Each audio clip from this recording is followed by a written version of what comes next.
I hope everybody's having a great Monday so far today. I hope you had a great weekend. Today's message today actually begins with this hat. No, I didn't grow up a huge Houston Texans fan. They really even weren't around until recently. But there's a story with the hat. But that story begins years ago. That story begins when I was younger, when you got a birthday present or you received some type of gift. Before you could use that, you had to write one of these. You had to take time to write a thank you note, to thank that person for what they had gotten you, for what you were going to do with whatever they thought of to give to you. And that continued on for years for me, and still continues on with those things that my mom and dad made us always do.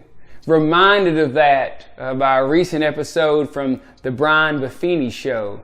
In an interview, he talked about how when he was coming up and he was starting in business, he listened to a story about a man we all know, George Bush Sr., who would write hundreds of thank you notes or hundreds of letters each and every day. And Brian Buffini says he lived in a really small White House, and that guy was living in a really big White House with really big responsibilities, and he still had time to write a note.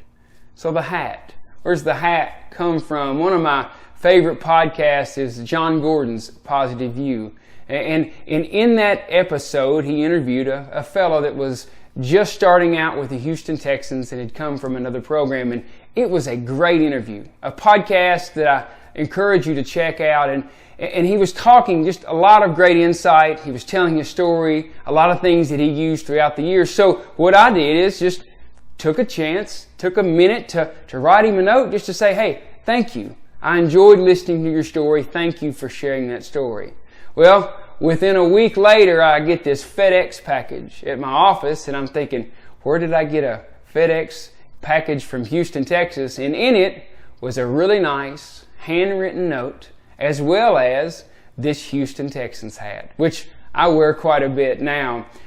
But when you take the time to express to somebody, when you take the time to say thank you, you are just showing the appreciation of how that affected you.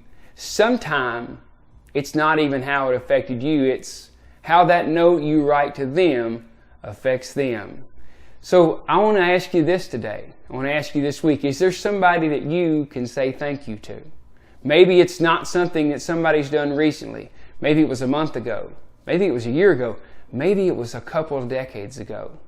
You can take the time to write them a note, and the advice that Brian Buffini gave in the interview is he said, take the time, and for me it's tough to really take the time to make sure it's legible, but take the time to write that note and picture that person opening that note when you're writing it, and write it as you are sitting there talking to them.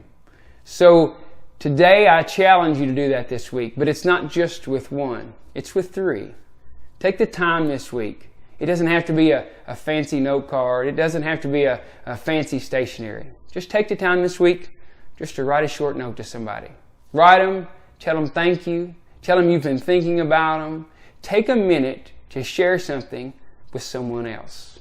I didn't write the note that day to get anything in return, but I did in return get a really nice note and this cool hat. We hope you have a great rest of the week. We'll see you next Monday.